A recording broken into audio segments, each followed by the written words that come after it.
그래서 리더십이라는 거는 인류 역사와 함께 있어 왔던 그런 개념이라고 생각을 하시면 될 것 같아요. 어떤 국가가 됐든 사회, 조직, 기업이 됐든 간에 어떤 분이 리더의 포지션에 있고 리더십이라는 파워를 가지게 되느냐, 이거는 굉장히 중요한 이슈입니다. 과거와 오늘날의 리더를 생각해 보면은요, 과거 대비해서 리더가 할 수 있는 일들이 훨씬 더 많아지고 있습니다. 이 두 가지 방식이 아마도 전 세계적으로도 가장 많이 쓰이는 방식일 것 같아요. 최근에 들어서 핫해진 OKR, Objectives and Key Results라는 방식인데요. 그런데 구글에서 이 OKR의 효과가 입증이 된 겁니다. 이 구글은 OKR이 모든 직원의 노력을 동일한 방향으로 끌고 갈 수 있는, 그래서 이제 회사와 개인이 모두 성장하고 만족할 수 있는 성과 관리 방안이다. 아주 빠르게 적응적으로 설정하고 또 필요한 피드백에 따라서 수정을 하는 그런 미커니즘으로 작동을 하고 있는 겁니다.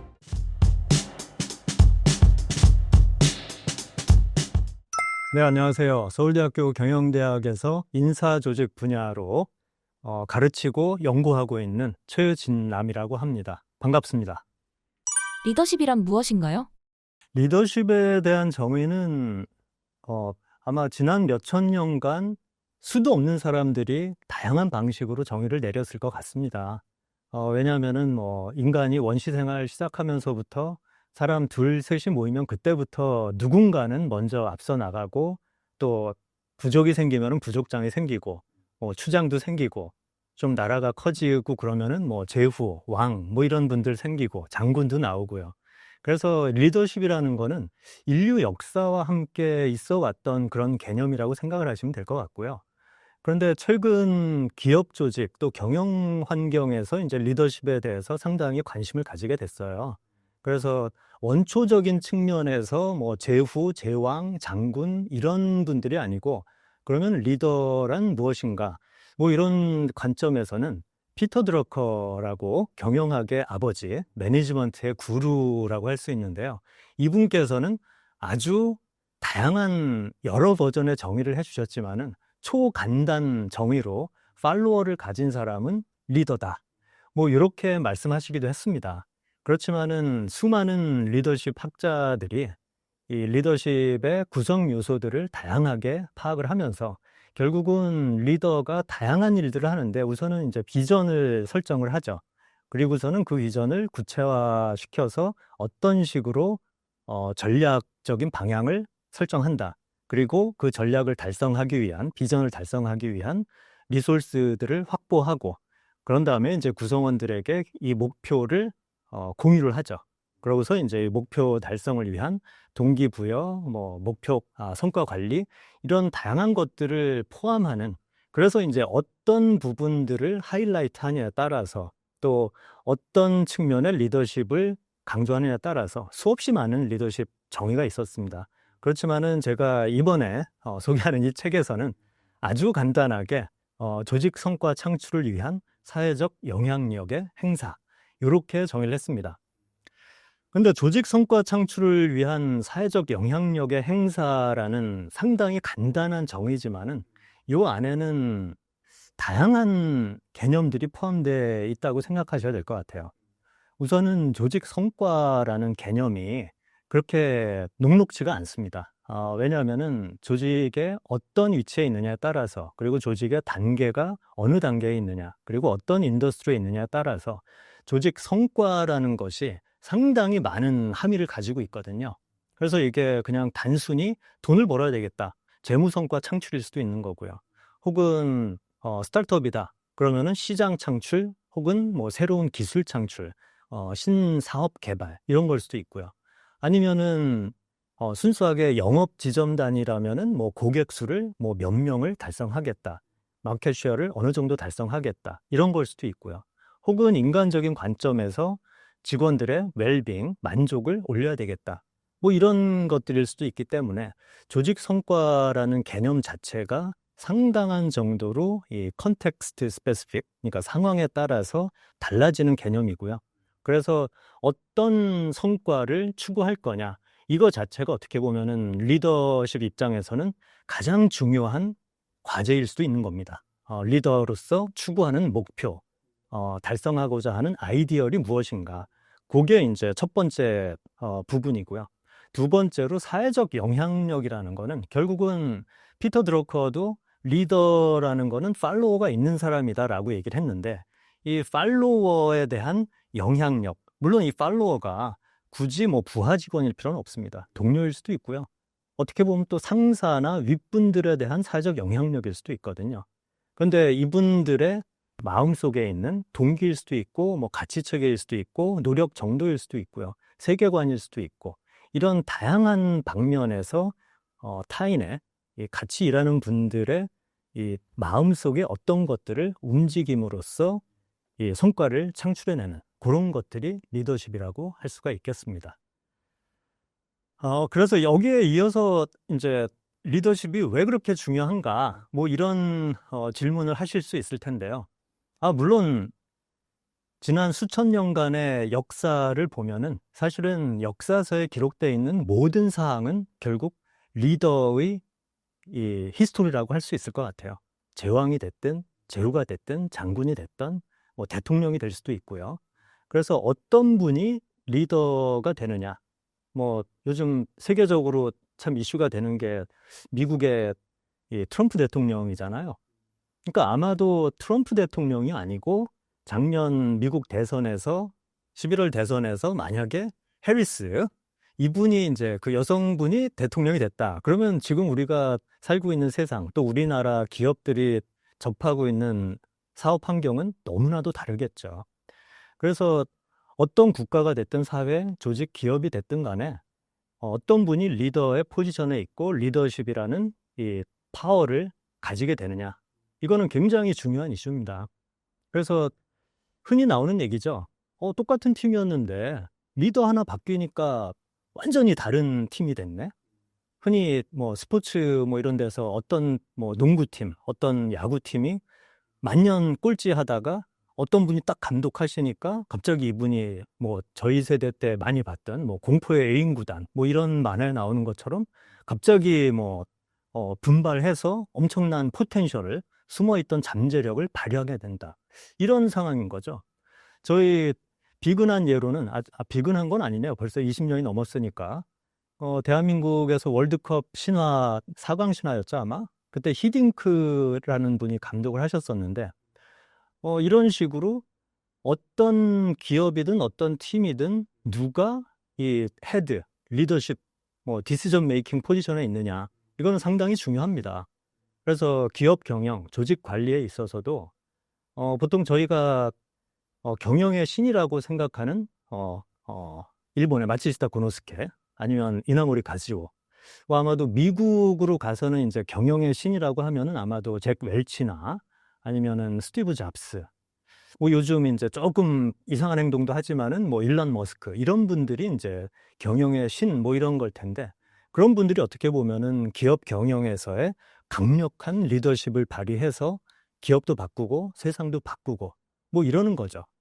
물론 사실 리더십에 대한 저희 연구 쪽에서 한 가지 경고 비슷하게 나오는 이론이 리더십에 대한 귀인 이론이라는 게 있습니다. 어트리뷰션 띠오리라 그래서요. 어떻게 보면 너무나 쉽게 찾을 수 있는 이유가 어떤 기업이 성공했다. 리더 탓이지. 어떤 사업이 말아먹었다. 사업부장 누구야? 사업부장 일로 와봐. 이런 식의 이제 타박을 합니다. 그래서 어떤 전쟁에서 이기든 지든 이건 장군의 탓이다.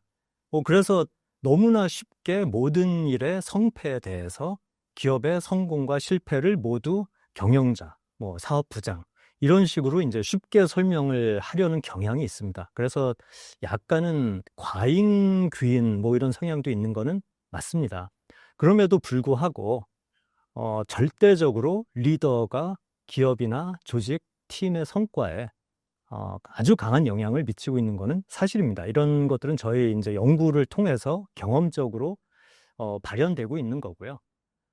그래서 과거와 오늘날의 리더를 생각해 보면은요, 과거 대비해서 리더가 할 수 있는 일들이 훨씬 더 많아지고 있습니다. 그리고 과거 같은 경우는 어떻게 보면은 리더십이라는 게 큰 의미가 없었어요. 왜냐하면은 뭐 제후다, 왕이다, 이분들에게는 거의 무한한 권력이 있었습니다. 그래서 생사 여탈권이라 그러죠. 부하 직원들이 자기 말대로 안 한다. 그러면은 뭐 그냥 참하라. 그러면 그냥 끝나는 거예요. 그러니 리더십이라는 것 자체가 의미가 없는 거고, 과거에는 어떻게 보면은 권한의 행사, 어떻게 보면 이제 권력을 가진 자의 맘대로 되는 그런 상황이었는데, 지금에 와서는 그렇지가 않습니다. 특히 이제 나중에도 말씀드리겠지만은 MZ 또 신세대 이분들 말 진짜 안 듣거든요. 뭐 시키는 대로 하는 꼴을 못 보겠다, 이런 관리자들이 많은데 이분들하고 도대체 어떻게 일할 거냐, 뭐 이런 고민들을 하십니다. 그래서 이 과거와 같은 절대 권한이 없는 그런 상태에서 점점 더 리더로서의 역량, 아까 말씀드린 성과 창출을 위한 사회적 영향력을 행사할 수 있는 그 능력이 점점 더 필요해지고 있고요.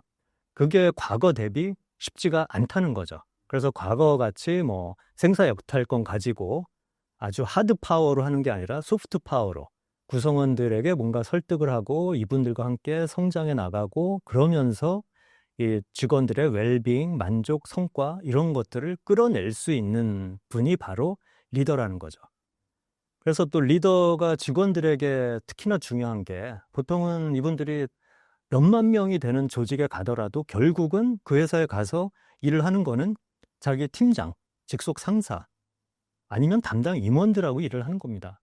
그렇기 때문에 이분들이 어떤 리더십을 가지고 있느냐에 따라서 그분들의 인생, 그분들의 적어도 회사에 있는 동안 몇 달, 몇 년 동안의 이 웰빙, 정신 건강, 뭐 성과, 인생에서의 경험, 성장, 이런 것들이 좌우되는 거죠. 그래서 리더 한 분 한 분이 어떻게 보면은 같이 일하는 직원들에게는 말 그대로 회사이기 때문에 그 리더의 역량, 그리고 부하 직원들에게 긍정적인 선한 영향력을 줄 수 있는 그런 능력이 점점 중요해지는 거죠. 리더십이 있는 사람과 없는 사람의 특징을 소개해 주신다면요? 네.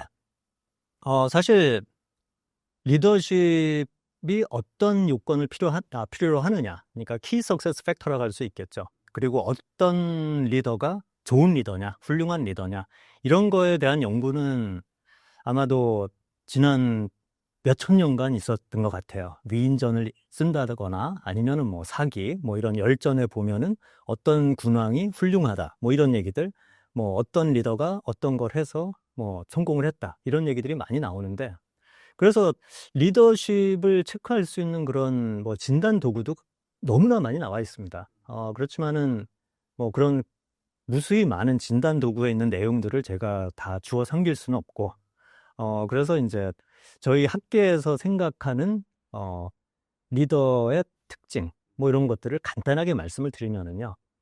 우선 성격 차원에서는 저희 학계에서는 이제 빅5라는 성격 특성들을 얘기를 합니다. 물론 이제 젊은 분들 요즘 많이 얘기하는 성격은 뭐 MBTI 뭐 이런 거긴 한데, 학계에서는 특히 조직 경영 이런 쪽에서는 비과학적인 도구다 해서 거의 사용하지를 않고 있고요. 그래서 빅5, 5가지 이제 성격을 정의하는 그런 요인으로 봤을 때는 성실한 분, 그리고 이제 우호성이 있는 분, 그래서 이제 프렌들리하다, 뭐 이런 분, 외향적인 분, 아마 MBTI에서 E하고 좀 그나마 이게 비슷할 것 같아요. 외향성이 있는 분, 그리고 이제 정서적인 안정성, 그래서 항상 이렇게 좀 캄한 이런 분, 그리고 이제 개방성, 오픈니스죠. 상황에서 좀 더 적응적이고, 뭐 조금 다른 아이디어를 접하더라도 거기에 대해서 이렇게 부정적이지 않고, 뭐 이런 특성을 가진 분들이 리더가 될 가능성이 크다고 합니다. 그런데 사실은 리더로 이렇게 인식될 가능성이 이런 분들이 큰데, 성실성, 우호성, 외향성, 정서 안정성, 개방성, 이런 것들을 가진 분들이 리더가 될 가능성은 크지만 이분들이 리더로서 성공할 거냐, 이거는, 그래서 성과를 창출할 거냐, 요거는 또 조금 다른 얘기입니다. 그래서 나중에 이제 조금 스킬셋 이런 얘기를 또 드리게 될 것 같고요. 그리고 이제 욕구 차원에서는 저희들이 보통 인간의 욕구를 3가지 정도로 크게 나눠서 보는데요. 리더에게 가장 필요한 욕구는 권력 욕구입니다. 좀 부정적으로 느껴질 수도 있는데, need for power라고 하는데요. 이 리더십이라는 게 결국은 사회적 영향력의 행사, 뭔가 다른 사람에게 인플루언스를 미치고 그 사람들의 행동, 태도, 동기 이런 것들을 바꿔주는 과정이기 때문에 리더가 다른 사람에게 이런 영향력을 행사하는 거에 대해서 불편해하면은 리더가 될 수가 없는 겁니다. 그래서 물론 이게 권력 욕구가 좀 심해지고 이러면은 뭐 진짜 과욕이 될 수 있고 노욕이 될 수도 있고 그렇지만은 리더로서 기본적으로 상황을 내가 통제하겠다. 다른 사람들에게 뭔가 영향력을 주겠다. 이런 기본적인 욕구는 있어야 됩니다. 그리고 두 번째로 조금은 덜 중요한 욕구가 성취 욕구입니다. Need for achievement. 어차피 제가 이제 정의에서도 말씀드렸지만은 리더십이라는 게 성과 창출을 위한 그런 거기 때문에 뭔가 성취하겠다는 그런 야심일 수도 있고요. 어떤 목표에 대한 강한 욕망 이런 것들이 없으면은 리더가 될 수가 없겠죠. 뭐 이런들 어떠하리 저런들 어떠하리 뭐 해도 그만 안 해도 그만 뭐 이런 상황이 되면은 그 사람은 리더로서는 자격이 없다고 봐야 되는 겁니다. 그리고 이제 마지막으로 이 need for affiliation이라 그래서 친화, 친교 욕구라고 해요. 그런데 이게 어떻게 보면은 사람들하고 같이 일하는 거니까 뭐 좋은 거 아니냐 이렇게 생각할 수 있는데 저희 연구에 의하면은 이 친교 욕구는 사실은 좀 중간에서 좀 낮은 수준으로 가 있는 게 좋습니다. 왜냐하면은 눈치를 보게 되거든요. 그리고 저 사람이 나 싫어하는 거 아니야? 어떻게 보면 이제 호인일 수도 있고 자칫 이제 착한 사람 컴플렉스 뭐 이렇게 빠질 수가 있는데 리더는 그래서는 안 되는 거죠. 그래서 강력한 권력 욕구에 어느 정도의 성취 욕구 그리고 친교 욕구는 조금 낮은 정도 수준에 있는 게 좋고요. 그리고 이제 리더가 가져야 되는 어떤 스킬셋, 그러니까 역량의 어떤 집합체가 있는데, 지금 저희 문헌에서 가장 중요하게 보는 거는 두 가지인 것 같습니다. 우선은, EI, 정서지능이라고 하죠. 그래서 자신의 정서, 감정을 파악을 하고, 타인의 정서도, 그러니까 다른 분들이 지금 현재 기분이 어떤지, 이분들이 내 말에 지금 설득되고 있는 건지, 동의하고 있는 건지, 이런 것들을 파악할 수 있어야 되는 거죠. 그리고 이제, 상황에 적절하게 감정을 통제하고, 그러니까 분노 조절 장애 있고 이런 분들은 리더 될 수가 없는 겁니다. 만약에 그런 분들이 리더가 되면은 직원들이 아주 힘들어지는 거죠. 그리고 이제 상황에 적절하게 정서를 활용할 수 있어야 됩니다. 그러니까 긍정적일 필요가 있을 때는 뭐 긍정적인 에너지를 만들어내고 조금 이제 차분하게 일해야 되는 상황이면은 차분한 그런 분위기를 만들어내고 이럴 수 있어야 되는 거죠. 그리고 이제 역량 쪽에서 두 번째로 저희들이 중요하다고 생각하는 거는 정치력입니다. 정치적인 능력. 물론 이것도 이제 사내 정치다 뭐 하면서 부정적으로 생각할 수도 있는 팩터긴 한데 이 리더가 하는 일이 사실은 어느 정도는 정치적인 그런 느낌을 가지고 있습니다. 그래서 주변 상황을 쭉 스캐닝해서 지금 현재 상황이 어떻고 누가 어떤 의견을 가지고 있고 우리가 필요로 하는 리소스가 어디에 있고 또 그분들한테 가서 어떻게 하면 설득해서 그 리소스를 끌어올지 뭐 이런 식의 이제 정치적인 과정을 포함하고 있기 때문에 요거는 꼭 필요한 능력이라고 생각을 합니다. 그런데 사실 제가 뭐 성격 특성, 욕구의 특성, 뭐 정서 지능, 정치적인 능력 뭐 이런 것들을 쭉 말씀드렸는데 리더의 특성, 성공한 리더의 특성이 고정돼 있지가 않습니다. 시대에 따라서도 변하고요. 산업이나 직무나 혹은 구성원의 특성에 따라서도 상당한 정도로 이렇게 요동을 칩니다. 근데 지금 현재 트렌드를 봤을 때는요. 과거에 아마 우리나라도 한 80년대, 90년대 카리스마가 굉장히 인기가 있었어요. 나는 카리스마다 뭐 이런 광고도 한번 본 것 같고. 근데 지금은 이제 그런 리더십 통하지 않습니다. 그래서 지금 현재 대세는 소통형, 조금은 이제 소프트한 그런 리더십을 원하는 추세고요. 2023년 하버드 비즈니스 리뷰에서 전 세계 10,000명에 대해서 조사한 결과도 보면은 공감 능력이 있는 리더, empathetic 리더를 가장 원하고 있었고요. 그러면서 이제 비저너리 그리고 결정을 내릴 수 있는 능력, 그러면서 이제 포용적이고 협력적인 이런 리더십을 직원들이 전 세계적으로 원하고 있었습니다. 우리나라도 마찬가지고요. 그리고 이제 US 뉴스 앤 월드 리포트에서 4,000명 정도 직장인들을 조사한 결과도 보면은 리더에 대해서 기대하는 바는 이제 믿음직스럽고 정직하고 근면하고 윤리적이고 뭐 그래서 이제 어느 정도는 좀 고든, 그러니까 정치적인 능력이 있고 뭐 권력 욕구도 있고 뭐 정서지능도 있고 그래야 되겠지만은 올고든, 그러니까 절대 비윤리적이거나 뭐 직원들을 사기치는, 직원들한테 뭔가 안 좋은 뭐 이런 일을 하는 리더는 미국에서도 싫어하는 것 같습니다. 우리나라에서도 이제 그런 갑질, 진상 리더들은 이제 굉장히 뭐 블라인드 같은 데 가서도 난리가 나고 문제가 생기는 거죠. 네, 그래서 결국은 뭐 이런 다양한 개인 특성들을 고려해서 본인이 어느 정도 리더십을 맡을 수 있는 준비가 돼 있는지 뭐 그런 고민을 좀 해볼 필요가 있을 것 같습니다. 이번 신간 리더십 마스터하기에서 리더가 목표를 세울 때 방식이 2가지가 있다고 들었습니다. 2가지 방식을 소개해 주신다면요?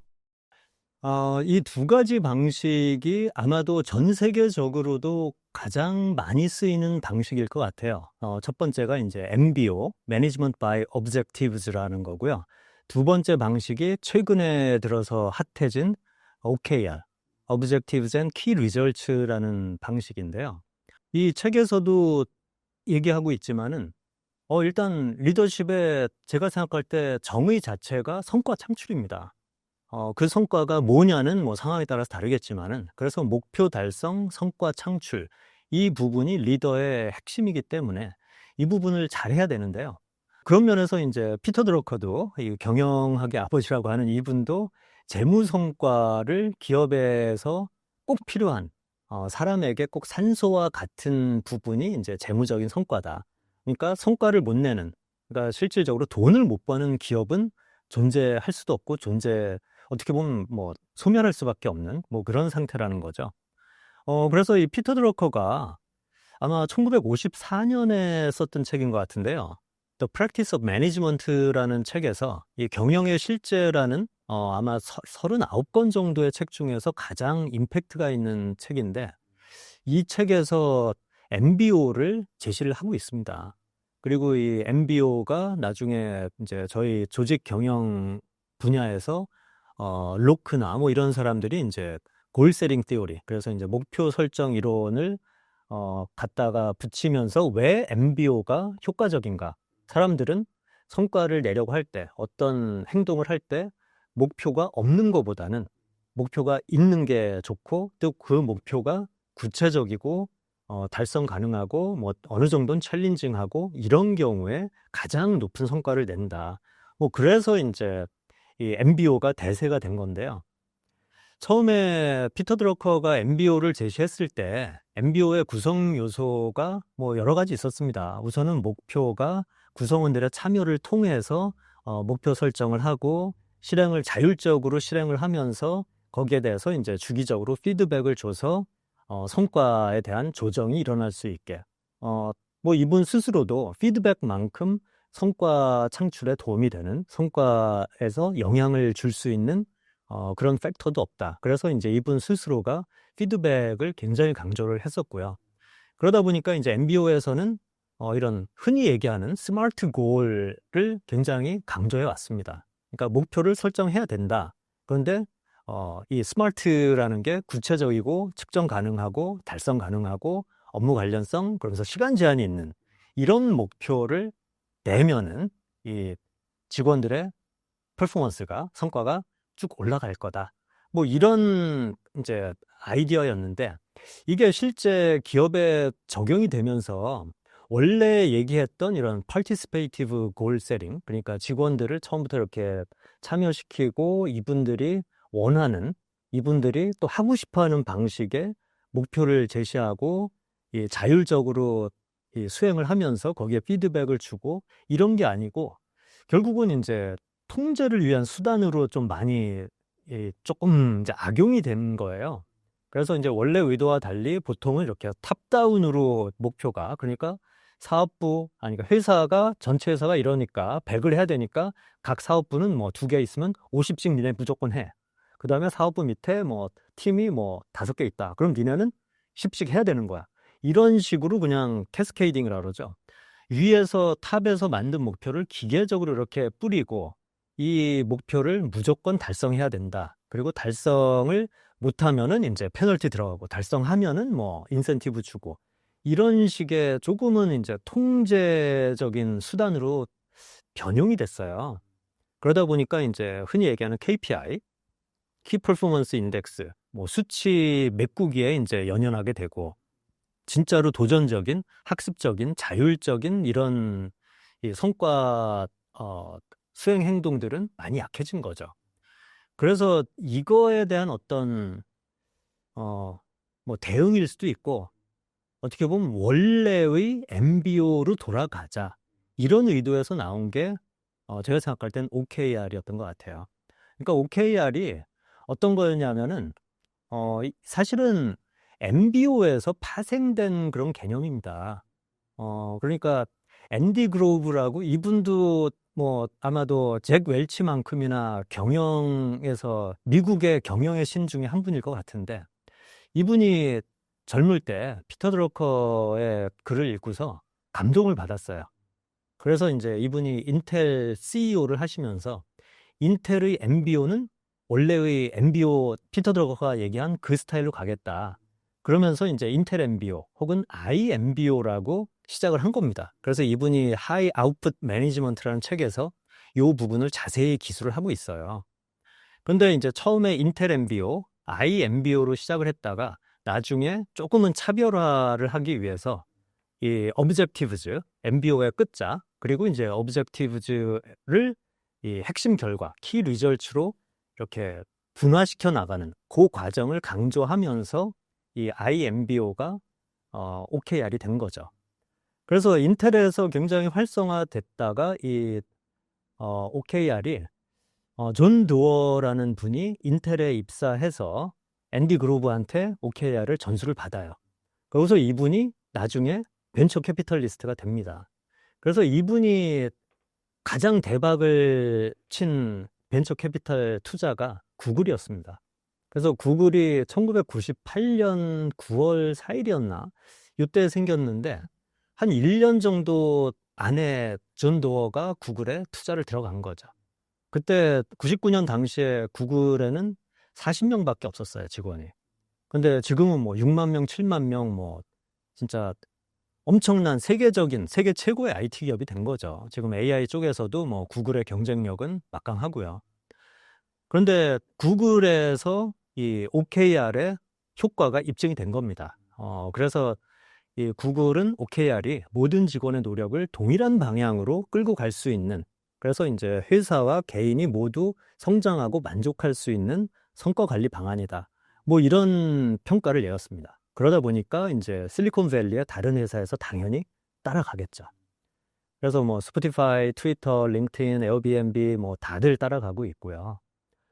그런데 이제 OKR이 MBO와 차별화되는 점은 아까 말씀드린 대로 MBO에 어떻게 보면은 어 약간은 이제 개선된 업그레이디드 버전이라고 생각을 할 수 있는데 이 OKR에서 하는 가장 중요한 거는 회사나 아니면 지금 현재 프로젝트에서 가장 중요한 목표, 오브젝티브를 하나 정해놓고 그 오브젝티브를 여러 개의 2개에서 5개 정도의 세부 구체적인 목표, 결과, 그래서 키 리절츠죠, 그게.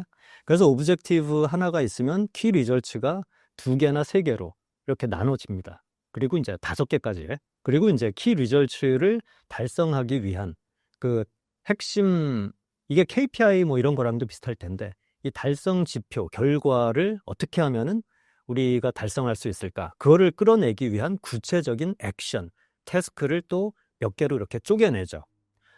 그래서 MBO 같은 경우는 회사 전체를 목표 우리는 100을 달성할래. 그러고서 이제 사업부별로 뭐 조직 하위 단위별로, 팀별로 이렇게 그냥 쪼개가는 방식인데, OKR은 그게 아니고 어떤 목표, 물론 MBO에서 하는 그런 목표일 수도 있습니다. 그렇지만은 방식이 다른 거죠. 그 목표를 달성하기 위한 구체적인 리절츠가 뭘까? 그래서 키 리절츠로 세분화해내고 그 구체적인 리절츠를 끌어내기 위한 액션이나 태스크를 또 갈라내는. 그래서 결국은 이제 개인 수준까지 어떤 구체적인 업무가 생기는 거죠. 그냥 MBO에서처럼 너는 올해 뭐 10만큼 뭐 팔아야 돼, 뭘 만들어야 돼. 이게 아니고, 그리고 또 하나의 이제 차이는 그건 것 같아요. MBO 같은 경우는 뭐 6개월에서 1년 정도 이렇게 성과 평가 주기를 가지고 좀 길게 갑니다. 그래서 보통은 이제 100% 달성해야만 보너스가 주어지고 뭐 이런 약간은 이제 인센티브와 연계된 기계적인 방식인데, OKR은 그게 아니라 상당히 뭐 한 60에서 70% 정도 달성하면은 대성공이다. 뭐 이런 목표를 설정하고, 그러니까 상당히 챌린징한 목표, 그리고 굳이 인센티브로 연결을 시키지 않고요. 그러면서 이제 성과 평가를 뭐 반년이나 1년 단위가 아니라 굉장히 자주, 뭐 매주 할 수도 있고요. 뭐 애자일 같으면 매일 할 수도 있는 거죠. 그래서 굉장히 빠르게 평가를 해 나가고 필요하면은 방향을 바꾸기도 하고, 그래서 이제 피드백이 자주 주어지고 뭐 코칭도 하고 요즘 유행하는 원온원 뭐 이런 것도 이제 OKR 상황에서 진행이 되는 거죠. 네, 뭐 이런 정도로 해서 OKR과 MBO를 이제 구분할 수는 있을 것 같고요. 지금 현재로서는 OKR이 어떻게 보면은 MBO의 원형을 찾아가면서 지금 현재 이렇게 빠르게 변화하는 조직 상황에서, 또 이런 조직 환경 안에서 이 목표를 아주 빠르게 적응적으로 설정하고 또 필요한 피드백에 따라서 수정을 하는 그런 메커니즘으로 작동을 하고 있는 겁니다. 한국 조직에서 중요한 리더십은 무엇인가요? 어, 저희 리더십 연구는 특히 과학적인 조직 과학, 조직 행동론 측면에서의 연구들은 지금까지 거의 대부분 서양에서 진행이 되어 왔습니다. 그래서 조금은 미국 성향 혹은 유럽 성향의 아이디어들이 많은 게 사실이고요. 그래서 어떻게 하면은 이런 미국이나 유럽에서 나온 리더십에 대한 아이디어, 뭐 또 리더십 챌린지 그런 것들을 한국에 맞게 가져올 거냐, 이 부분도 상당히 큰 과제가 되고 있긴 합니다. 근데 기본적으로 제가 생각할 때 서구의 미국이나 유럽의 그런 경영 환경과 우리나라의 경영 환경이 상당히 차이가 있습니다. 아시겠지만은 서양 같은 경우에는 뭐 1700년대 후반부터 뭐 증기기관 나오면서 1차 산업혁명, 1800년대 후반에 뭐 전기에다가 뭐 컨베이어 벨트 시스템 돌아가면서 2차 산업혁명, 그리고 이제 1900년대 후반에 뭐 인터넷, 뭐 정보통신혁명, 3차 산업혁명, 뭐 이런 식으로 실제 200 몇십 년, 거의 300년에 걸쳐서 굉장히 오랫동안 이 자본주의가 발달해 오고 기업 경영 또 조직 관리 뭐 이런 것들을 체계화해 왔던 거예요. 그래서 서구에서는 뭐 이미 관료제라든가 테일러의 과학적 관리 뭐 이런 경영 시스템이 이미 잘 정착돼 있었는데, 우리나라는 이제 어떻게 보면 상당히 후발주자인데다가 1950년 한국전쟁 이후에 뭐 거의 전 세계 최빈국 중에 포함돼 있다가 몇십 년, 한 5, 60년 만에 급격한 압축 성장을 하면서 상당히 이제 헷갈리는 상태가 된 거죠. 조직 관리를 어떻게 해야 되는지. 그래서 어, 전통적인 어떤 종신고용, 호봉제, 뭐 연공서열, 뭐 이런 식의 상당히 일본스런 뭐 이런 경영 제도를 차용해서 쓰고 있다가 이제 IMF 터지고 2007년, 8년에 글로벌 금융위기, 뭐 외환위기 나오고 뭐 이러면서 급격하게 또 한국 조직들이 성과 중심, 연봉제, 직무급제 뭐 이런 식으로 이제 바뀌고 있습니다. 그런데 어, 사실은 문의만 이렇게 가는 경우가 많고요. 여전히 한국 조직들은 이 서열, 그러니까 연공 서열, 호봉제 이런 것들이 상당한 정도로 작동하고 있습니다. 그리고 또 우리나라의 경우에 이 미국 스타일의 리더십을 그대로 배우기가 어려운 게, 어, 미국은 심심하면은 레이오프를 합니다. 그러니까 경영 환경 좀 안 좋다? 그럼 뭐 몇천 명, 몇만 명 그냥 내일부터 나오지 마. 뭐 무슨 보너스도 안 줍니다. 그러니까 테슬라 이런 경우는 뭐 보통은 이제 금요일 저녁에 이렇게 이 해고 통지를 하는 경우가 많은데, 어, 뭐 월요일 날 아침에 왔는데 너 왜 왔니? 너 잘렸어. 아니 뭐 앞으로 다시 부를 때까지 안 오는 거야. 뭐 이래서 몇천 명 왔다가 돌아가기도 하고 막 그러거든요. 그러니까 노동시장 유연성이 굉장히 높은 상태에서 리더가 할 수 있는 어떤 성과 관리, 성과 창출 이런 것과 우리나라처럼 이 근로기준법이 굉장히 강하기 때문에 물론 뭐 그럼에도 불구하고 뭐 불법 해고 엄청나게 많이 일어나고 억울한 상황도 많고 합니다. 그렇지만은 어느 정도 규모가 되는 기업에서 성과 관리를 제대로 하겠다. 그래서 리더가 뭐 미국 스타일로 프로페셔널하게 딱 뭐 안 되면은 너 집에 가는 거야. 진짜 실리콘밸리에 있는 기업들은 언제든지 뭐 그냥 직원들을 해고하고 이런 게 자유롭거든요. 근데 그런 상황은 아니라는 거죠. 우리나라에서는 진짜 저성과자를 어떻게든 누구나 인정하는 저성과자라도 이 뭔가 엑싯 하려는 아웃플레이스먼트를 하려는 그런 시도를 하려면은 거의 한 3년 정도 인사팀과 관리자가 상당히 끈끈한 코어를 해서야 겨우 이제 별 법적인 문제 없이 이렇게 인력 조정이 되기도 하기 때문에 외국에서 생각하는 그런 리더십이 우리나라에서는 아직은 안 통할 수 있다. 뭐 이런 부분이 좀 있고요. 그러니까 아직까지는 우리나라에서 서양식의 그런 프로페셔널리즘, 합리성에 근거한 리더의 어떤 인터벤션 이런 것들이 쉽지는 않습니다. 그러다 보니까 어느 정도의 온정주의 그리고 어느 정도는 인간적인 측면 뭐 이런 것들이 이제 이렇게 부딪히면서 리더가 제가 볼 때는 서양의 깔끔하게 그냥 법대로 뭐 내 기준대로 뭐 성과 뭐 안 나왔으면 그냥 뭐 바로 이렇게 레이오프하고 이런 게 아니라서 이 한국의 리더들은 훨씬 더 힘든 것 같아요. 거기다가 이제 세대 갈등 있죠. 뭐 남성 여성 간의 갈등 있죠. 그러니까 다양성 관리 측면에서도 상당한 정도의 이 어려움이 있고요. 그러다 보니까 동기부여도 쉽지가 않습니다. 그러니까 지금 관리자가 보통 40대, 50대 정도인데 지금 20대, 30대 이분들은 저희하고 그러니까 저희 세대하고 생각이 또 너무 다르기 때문에 야, 라떼는 말이야. 뭐 이런 얘기 하면은 바로 또 이제 꼰대란 얘기 나오고 꼰대란 얘기 안 들으려고 뭐 이렇게 하려다 보면은 뭐 어떻게 해야 될지 헷갈리고 그러다 보니까 이제 소통도 잘 안 되고 그런데 회사에서는 뭐 허구한 날 이제 소통하라고 또 이제 닥달을 해대고 그래서 직원들을 관리하는 특히 이제 동기부여하고 어느 정도 같이 뭔가 한 방향으로 나가게 만드는 그런 부분에서도 상당히 어려움이 있고요.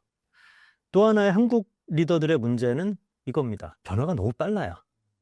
그러니까 서양에서 뭐 몇백 년에 걸쳐서 해오던 거를 우리나라에선 진짜 뭐 4, 50년 만에 압축적으로 다 겪어왔고 그런데 또 지금 현재 뭐 4차 산업혁명이다 뭐 AI다 해서 뭐 또 중국은 쫓아오네 뭐 일본이 다시 살아나네 뭐 미국에선 트럼프가 또 뭐 난리를 치고 있네 이러니까 너무나 이 조직 환경이 정신없이 변하고 있는 겁니다. 그래서 리더들 입장에서 상당한 정도의 어떻게 보면 삼중고를 겪고 있다. 뭐 이렇게 생각을 하실 수 있을 것 같고요. 그래서 제가 좀 전에 말씀드린 대로 한국 조직에서 리더가 겪는 어려움은 이겁니다. 여전히 조직 문화는 옛날의 어떤 탑다운 뭐 수직적인데 새로운 직원들은 젊은 직원들은 그거를 절대 참지를 못해요. 수평적인 소통해 달라 뭐 이게 뭐 이렇게 강압적으로 이런 거 안 한다 뭐 이런 얘기 하죠. 거기다가 점점 더 상황은 빨리 변하는데 우리나라 조직이 그렇게 빨리 변하지를 않습니다. 그러니까 좀 전에도 말씀드렸지만은 미국 같은 경우에 인력 조정도 굉장히 쉬운 상태고 뭐 대학에 들어가서도 뭐 만약에 컴퓨터 공학, 컴공이 지금 사회에서 요구하는 그런 거다. 그러면은 순식간에 뭐 MIT나 스탠포드 이런 데는 학생들이 7, 80%가 그냥 뭐 몇 년 만에 컴공으로 그냥 쫙 몰릴 수 있는 거예요. 왜냐하면 거기는 이렇게 전공이 딱 정해지질 않고 자기가 원하는 과목들을 득과하면서 이제 전공을 만들어 가니까. 근데 우리나라 같은 경우 지금 AI다, 뭐 컴퓨터 시대다 이런 얘기 나온 지가 뭐 2, 30년 된 것 같지만 서울대만 해도 제가 알기로는 컴퓨터공학 정원이 150명인가 틀릴 수도 있습니다. 근데 변하진 않고 있어요. 그러니까 사회에 따라서 사회 전체, 그리고 노동시장, 대학, 조직, 뭐 이런 측면에서 유연하게 빨리빨리 이렇게 적응을 하지 못하는 그런 상황에서 리더가 그런 것들을 어떻게든 이제 현장에서 해소를 해야 되는 뭐 그런 상황이기도 하고요. 그러면서 또 한편으로는 말씀드린 대로 이 2030 젊은 직원들하고의 세대 차이, 그리고 또 이제 뭐 남성, 여성에 따른 이런 젠더 이슈 굉장히 심각합니다. 그래서 제가 이 한국 조직에서 리더들이 이런 삼중고를 어떻게 하면 해결할 수 있을까? 그래서 제안 드리는 리더십 형태가 일사분면 리더십이라고 해서요. 이 책에서 모르겠습니다. 4장이었나 5장 정도에 있었던 것 같습니다. 이게 퍼스트 쿼드런트 리더십이라고 제가 이제 이름을 붙인 건데요. 이 리더십을 하게 되면은 제가 생각할 때는 직원들이 업무에 좀 더 적극적, 그리고 이제 내적인 동기로 자발적으로 업무에 참여할 수 있을 거로 생각을 하고요.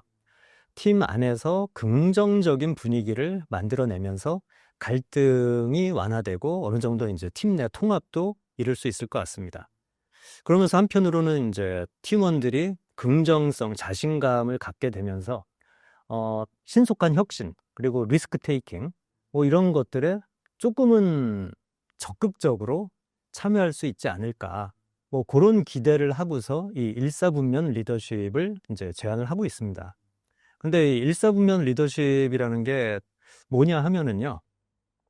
사실은 이게 제가 한 몇 년 전에 지금 미국 대학에 교수로 가 있는 제자하고 했던 연구인데요.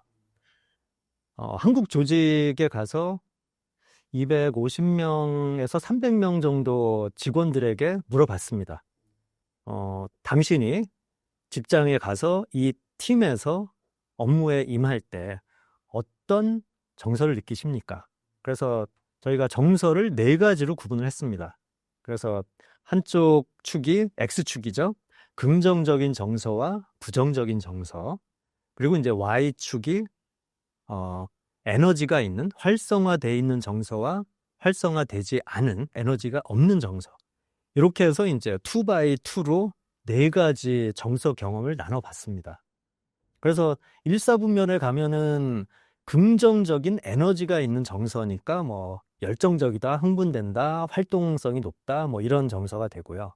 이사분면에 가면은 에너지가 있지만 부정적인, 그래서 뭐 짜증난다, 화가 난다, 뭐 이런 정서를 느낀다는 직원들이고요.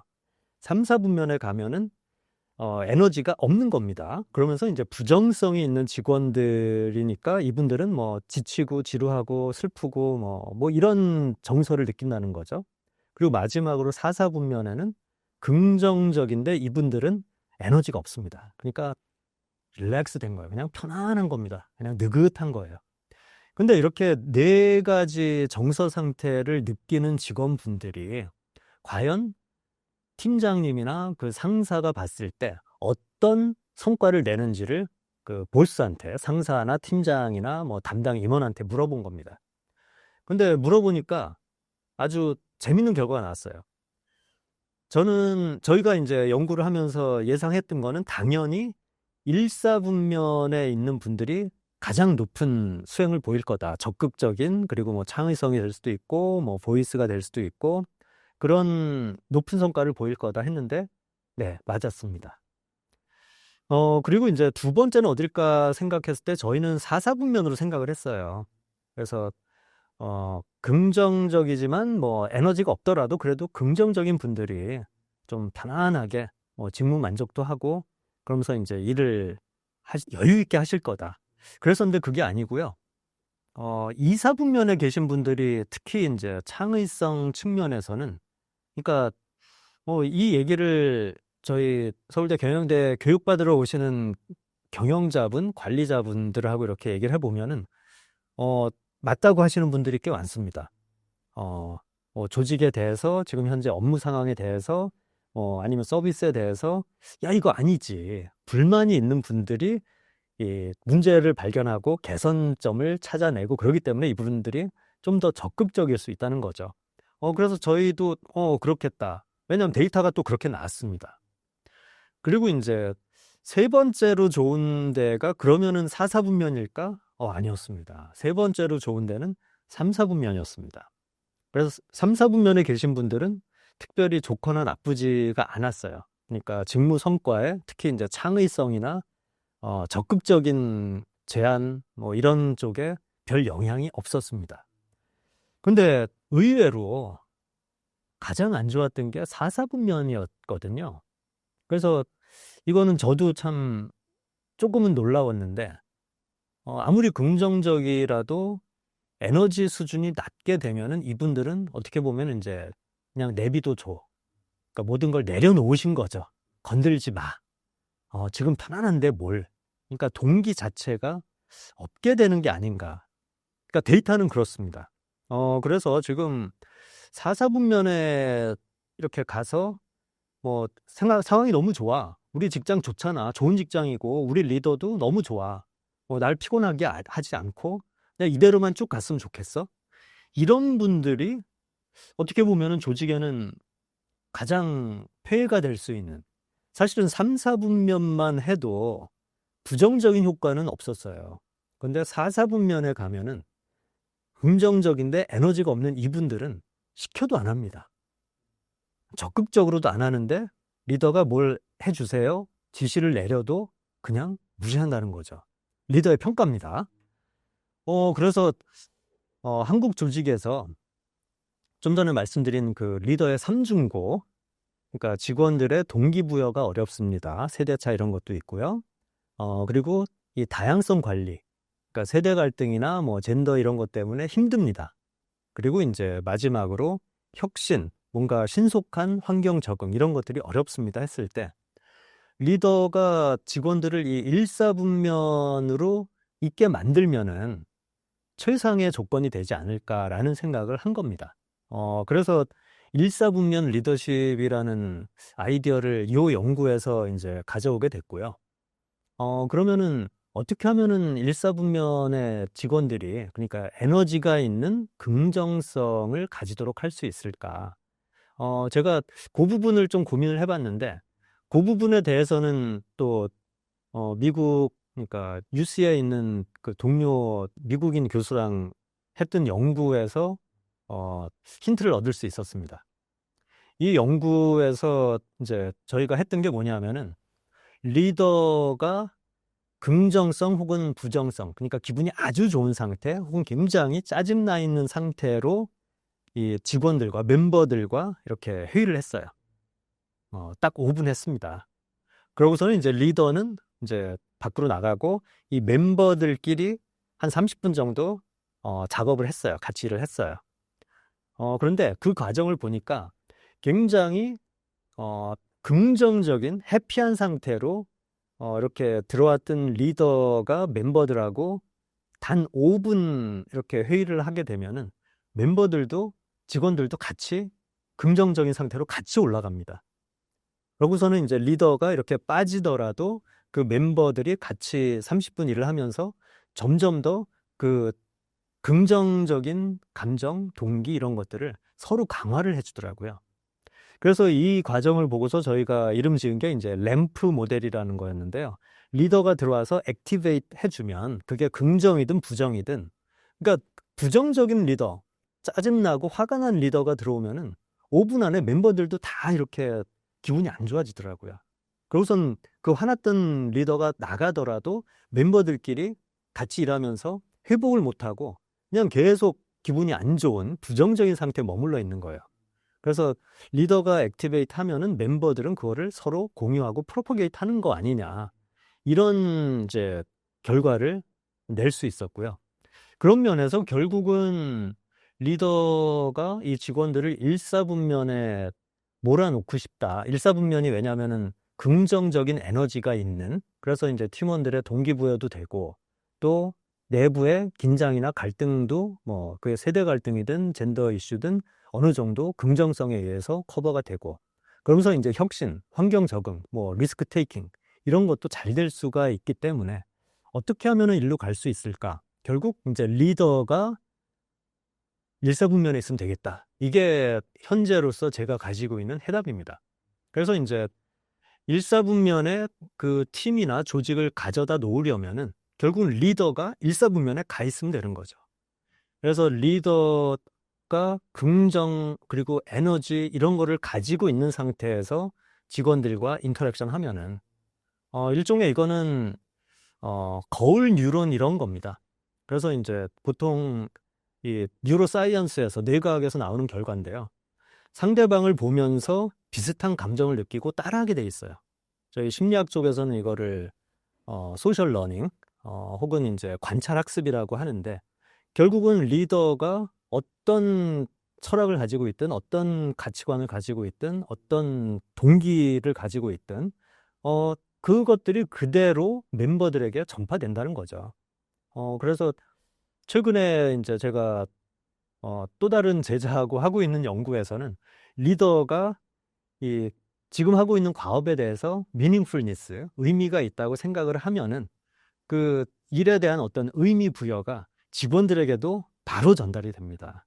그래서 리더가 일에 대해서 뭐 어떤 느낌을 가지고 있고 어느 정도의 동기를 가지고 있고 뭐 전향적인 적극적인 자세를 가지고 있느냐 아니냐, 이 부분이 결국은 팀 전체의 분위기, 팀 전체가 일에 대해서 가지게 되는 어떤 해석, 관점, 이거를 결정한다는 거죠. 그렇게 함으로써 이 일사분면의 리더가 스스로 가 있게 되면은 멤버들도 그쪽으로 쫙 빨려 들어가는 겁니다.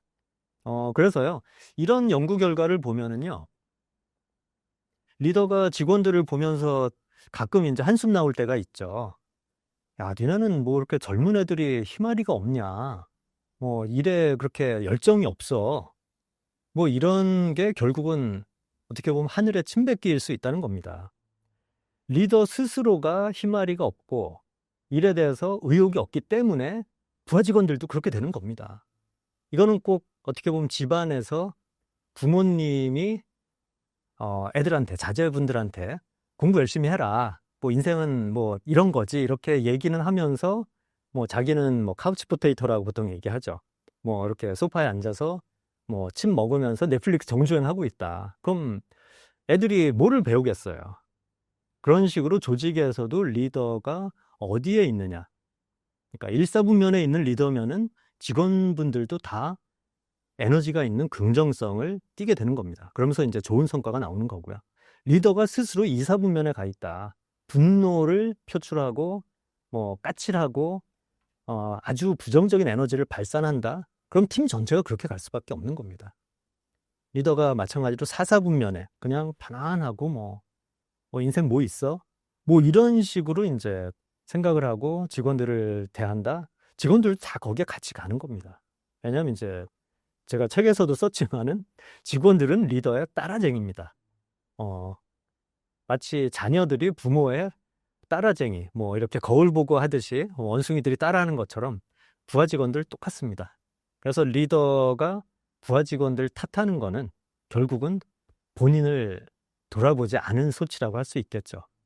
그래서 제가 생각하는 한국 현재 조직에서의 이런 다양한 문제들을 해결할 수 있는 하나의 시발점은 리더가 스스로 이 일사분면, 퍼스트 쿼드런트 리더십인데요. 그래서 에너지가 있는 긍정성, 이 일에 대한 열정, 의미, 이런 것들을 충분히 스스로 체득을 하고 그거를 이제 자연스럽게 표출하는 게 아닌가, 뭐 이런 생각을 하고 있습니다.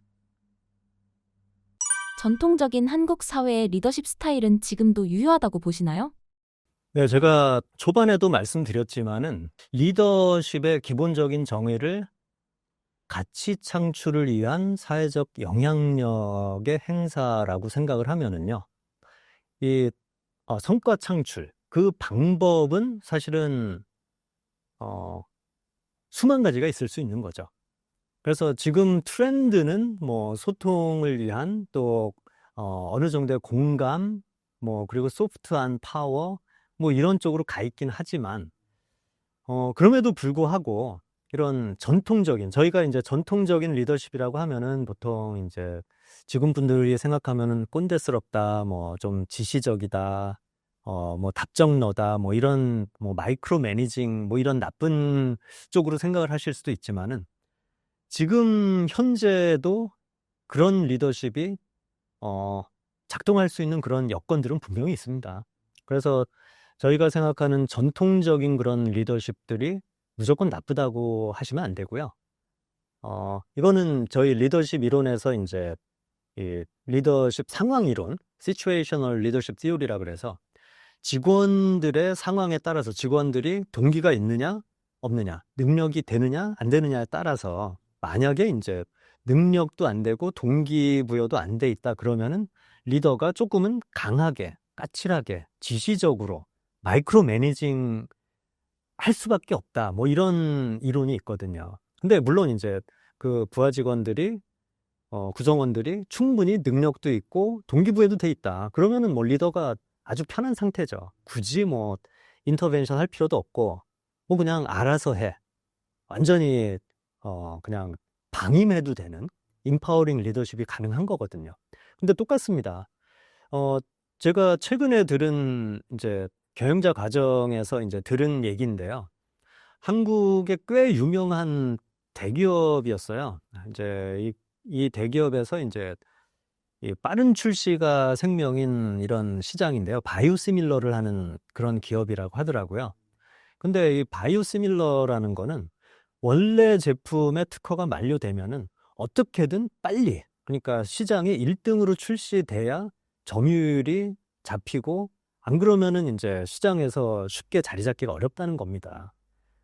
그런데 이 생명공학이 워낙에 복잡하고 이 바이오 의약품을 생산하고 뭐 이런다는 게 바이오시밀러도 상당한 큰 비용이 들어가는 거라서 제품 출시가 늦어진다? 이러게 되면은 상당히 큰 타격이 있다는 거죠. 그런데 이 시장에 진입해서 상당한 속도로 빨리 시장에 자리 잡고 보통 외국 기업들이 한 20년 정도 있어야 이 손익분기점에 들어가고 이런 상황이었는데 이 기업은 8년 만에 뭐 손익분기점 넘기고 요즘 굉장히 잘 나가는 바이오시밀러 기업이 됐다는 거예요. 근데 이 기업이 어떻게 그렇게 빨리 성공했나를 보니까 이 CEO가, 초대 CEO죠. 초대 CEO가 상당한 정도의 마이크로 매니징, 그리고 상당한 정도의 압박, 그리고 탑다운, 그러니까 우리가 지금 생각할 때 안 좋다고 생각하는 다양한 방식으로 푸시를 한 겁니다. 그러다 보니까 이 시장 경쟁에서 스피드가 생명인, 그리고 이 딜레이가 되면은 큰일 나는 그런 상황에서 이런 CEO의 리더십이 먹힌 거죠. 그래서 한 10년 이렇게 지나고 하면서 어느 정도 자리 잡고 그 업계에서도 충분히 경쟁력이 생기고 그러고 나서는 이제는 이 조금은 더 유연한 리더십으로 이제 바뀌게 됐다고 하더라고요.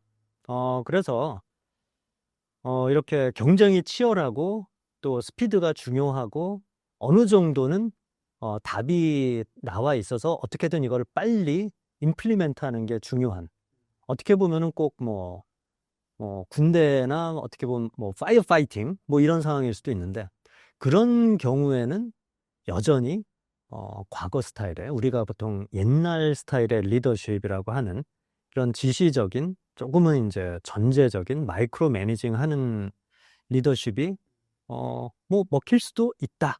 뭐 이런 겁니다.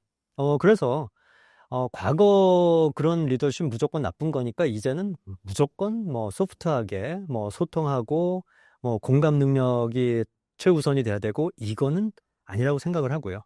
어떤 산업에 있느냐, 그리고 지금 현재 경쟁의 핵심이 무엇이냐, 그리고 구성원들의 준비 상태가 무엇이냐, 이런 거에 따라서 조금은 이 바람직한 리더십의 형태가 바뀔 수 있다고 생각합니다.